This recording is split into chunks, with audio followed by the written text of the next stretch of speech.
Hello everyone, welcome back to my YouTube channel. तो कैसे हैं आप सभी लोग? आई होप कि आप सब बहुत ज़्यादा अच्छे होंगे एंड हैप्पी होंगे।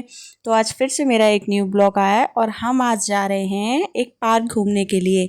एंड आगे वीडियो में आपको बताएंगे कि वो कौन सा पार्क है जहाँ हम अभी जा रहे हैं। तो अभी शाम हो चुकी थी और करीबन 5:30 या 6 का टाइमिंग होगा। और हम शाम को इसलिए घूमने जा रहे हैं कि अभी बहुत ज़्यादा गर्मी हो रही है और काफ़ी धूप है, तो हम कहीं भी इंजॉय नहीं कर पाएंगे, इसलिए हम शाम को वहाँ के लिए निकले हैं। सो आप भी इंजॉय करिए हमारा ब्लॉग। हाँ, बाबू भी काफ़ी इंजॉय कर ही रहा था और मस्ती करते टाइम इसे कब नींद आ गई इसे खुद भी नहीं पता लगा। सो ये सोते हुए कितना प्यारा लगता है ना। तो हम पहुँच गए थे पार्क और ये कुछ नज़ारा था बैक का। एंड ये कौन सा पार्क है मैं आपको बताती हूँ। तो ये पार्क है डॉक्टर भीमराव अंबेडकर। एंड ये कहाँ है ये आप मुझे बताएंगे।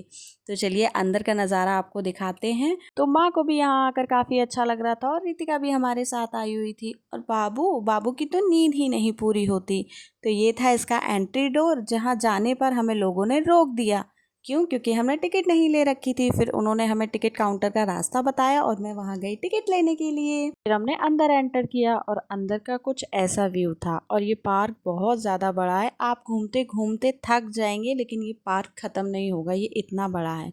और ये जो सामने गुम्मट टाइप का दिख रहा है ना आपको, इधर दोनों साइड सीढ़ियाँ बनी है जहाँ ऊपर जाके आप फ़ोटोशूट भी कर सकते हो।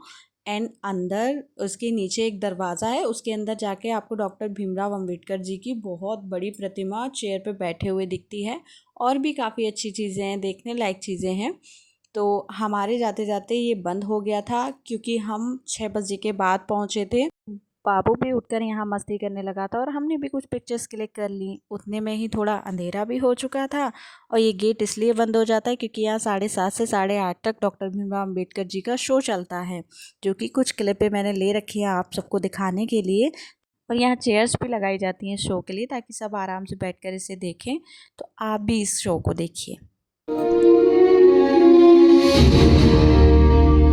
भारत एक बहुत विशाल देश है।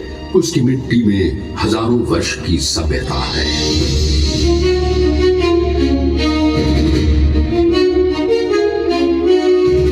पर उसी मिट्टी में गहरी दरारें भी थीं। कुछ लोग ऊंचे सिंहासनों पर बैठते थे और बाकी लोग उन्हीं सिंहासनों की मिट्टी में दबे रहते थे। सन 1891 की एक रात मध्य प्रदेश के कस्बे महू में एक बच्चे ने जन्म लिया।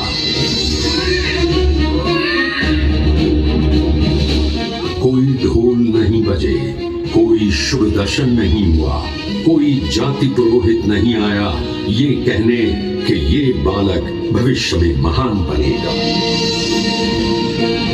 पर इतिहास जानता था इस रात एक क्रांति दूत का जन्म हुआ, जिसे आज सारी दुनिया डॉक्टर भीमराव रामजी अंबेडकर के नाम से जानती है।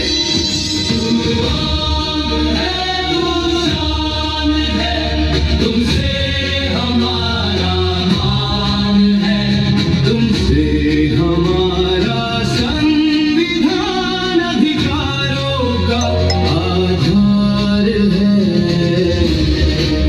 भारत विविधताओं का देश है। हर राज्य, हर धर्म, हर जाति, हर विचारधारा की अपनी मांगे थी। कहीं अल्पसंख्यकों की सुरक्षा की चिंता। एक दिन बैठक में तीखी बहस छिड़ी। किसी ने कहा, डॉक्टर अंबेडकर बहुत अधिकार दे रहे हैं, इतनी स्वतंत्रता दी तो देश संभलेगा कैसे?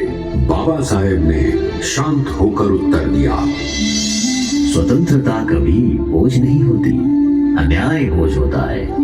मेरा संविधान स्वतंत्रता को नींव बनाकर ही टिक सकता है। पूरा सदन चुप हो गया। बाबा साहेब ने संविधान की हर धारा केवल पढ़कर नहीं लिखी, इसे जीकर लिखा था। जब उन्होंने मौलिक अधिकार लिखे तो उन्हें याद था अपना बचपन, जब उन्हें पानी तक नहीं दिया जाता था।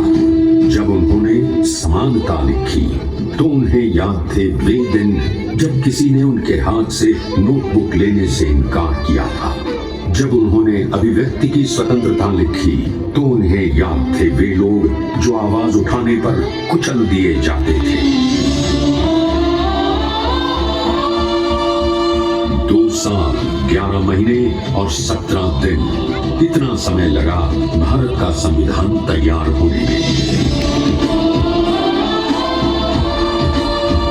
डॉक्टर आम्बेडकर ने सैकड़ों पुस्तकें पढ़ी, दुनिया के 60 से अधिक संविधानों का अध्ययन किया और भारत की जरूरतों के अनुरूप एक संपूर्ण, आधुनिक और न्यायपूर्ण संविधान का ढांचा तैयार किया।